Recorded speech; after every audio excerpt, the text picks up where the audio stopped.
នេះបងប្អូនខ្ញុំស្ទើរតាមប្រើពាក្យថាបើអញកាន់ការងារប្រទេសជាតិអញមិនចលក់មាត់រត់ទេគេថាមកចេះអូយើងត្រូវតែរមមហាអំណាចនៅក្រោយខ្នងខ្ញុំថាបើទោះបីអញតច្រកបណ្ណាក៏ដោយអញរកអាមហាអំណាចក្លៃធ្នូតិចបងប្អូនអាចិននេះស្មាតោសឹងប្រើពាក្យនឹងថាម៉េចណាកូនអត់ពូជទៅប្រទេសណាទេសចរវាឥឡូវទៅប្រទេសណាគេផ្អើលប្រទេសហ្នឹងបងប្អូនរឿងក៏វត្តសម្រាមអារឿងអញញ៉ៃលើកប៉ាល់ហោះរឿងអត់ពូជអត់ម្បោហ្នឹងឥឡូវរដ្ឋាភិបាលបងប្អូនរដ្ឋាភិបាលចិនណាទេសចរចេញទៅប្រទេសគេបងប្អូនសិតតែបង្រៀនទេសចរទៅថោកទាបពេកបង្រៀនទេសចរឲ្យស្គាល់របៀបរបបប្រទេសគេយ៉ាប់មែនតើបងប្អូនហើយកុំថាយើងស្តៀងវាពណ៌ណាយើងស្តៀងចិនណានៅអាហ្វ្រិកចុះខ្មៅងឹលអាចិនទៅរស់ស៊ីក្នុងដែរបងប្អូនហើយទៅរស់ស៊ីចាំមើលចុះឲ្យតែរដ្ឋាភិបាលអាណាពុកលួយវាទៅហើយ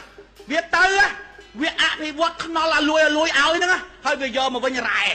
វាយកមកវិញព្រៃឈើវាដើរកាប់អស់កាប់ទាល់តែអស់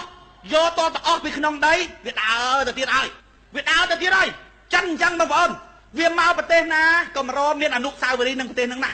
មករកតាស៊ីដែរវាមករកស៊ីតាស្រុកហ្នឹងមានអាសន្នអន់ក្រឬរកស៊ីបានជូនកូនជូនចៅទៅទៀតរកកន្លែងច្រាស់ទៀតច្រាស់តុកវិញពិភពលោកដើរតែច្រាស់អញ្ចឹងអាពុះហ្នឹងហើយយើងទៅសហការមួយអាហ្នឹងសពថ្ងៃវាកាត់ព្រៃឈើវាជីករ៉ែហើយវាធ្វើខ្នល់ឲ្យលួយខ្នល់ហ្នឹង ADB វាសិក្សាឧទាហរណ៍តែខ្នល់ហ្នឹងពីសៀមរាបឧទាហរណ៍ទៅភ្នំពេញបើ ADB សិក្សាអស់100លានណារួចហើយឲ្យរដ្ឋាភិបាលយើងខ្ចីរដ្ឋាភិបាលយើងស្អែកខ្ចីពួកឯងខ្ចី ADB កាន់ទាំងអស់អ្នកឯងចាំតែសញ្ញេបានណាចាពាក់លុយយើងបងលុយឲ្យយើងរបៀបម៉េចប៉ុន្តែរឿងក្រុមហ៊ុនមកដេញថ្លៃ ADB មើលទាំងអស់អត់មានរដ្ឋាភិបាលយើងលោក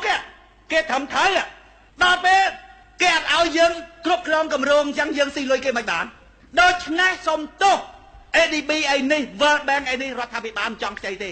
ដល់ពេលចិនមកពិតបងប្អូនអាខ្នល់គេសិក្សារួចហើយណាខ្នល់គេកម្រាស់ល្អ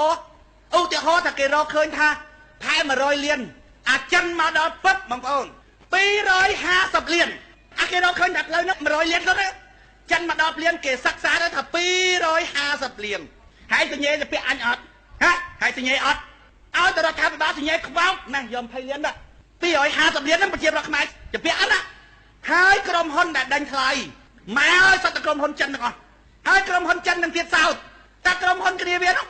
វាបង្កើតឯង7 8ក្រុមហ៊ុនប៉ុន្តែចេញមកតែពីមួយក្រុមហ៊ុនវាដេញចោលដេញឡើងវាដេញចោលអី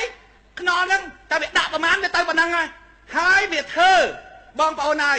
តាមផ្លូវថាមិនបាច់ទេអត់មានបច្ចេកទេសទេគ្រាន់តែទ្រូងខ្នល់ទ្រូងអីវាដើរកាត់កាធៀងខេត្តកាធៀងអីដាក់តាមខ្នល់អញទាំងងាប់ហើយបើផ្លូវ200-300លានណាដាក់ឈើតាមខ្នល់ហើយចង់ធ្លាក់ក៏លុកវាធ្វើអស់ដំណឹងវាផុតខ្នល់ប្រហែល2ទឹកកពូនទេបងប្អូនហើយងាប់ហើយមួយខែនៅនឹងងាប់ទៅហើយមិនទៅហើយកុំពីណាទៅលោកកុំថាយើងទៅលោករដ្ឋមន្ត្រីទៅលោកទៅមើលអាខ្នល់ចិនវាធ្វើចេះចំណោះវាទេទៅខាងលើនឹងទៀតពួកអីយកលុយវារួចហើយហ្នឹងដល់ពេលចឹងវានឹងខ្លាចឯណាបងប្អូនអើយវាដូរយកទៅវិញអា250លានដែលយើងជពាក់ហ្នឹងយកវិញរ៉ែទៅស្អីទៅថាយកមកឆ្អែតស្រួលហ៎ស្រួលពួកអីប្រជាប្រដ្ឋខ្មែរអត់មានគិតផងឡាដេកធ្វើកូននេះពេញផ្ទះណាម្ចាស់ប្រទេសអត់រវល់អាណាងាប់ទៅវាសមណាបងប្អូនវាសមណាហើយឯងមកនិយាយរឿងហ្នឹងបងប្អូនសិតតែប្រឈមនឹងសមត្ថភាពតខ្លួនគេក្តៅគេកាហាយមិនបានអាអ្នករងគ្រោះស្វាគមន៍វាបានអាជេរឯងទៅវិញទៀតទេ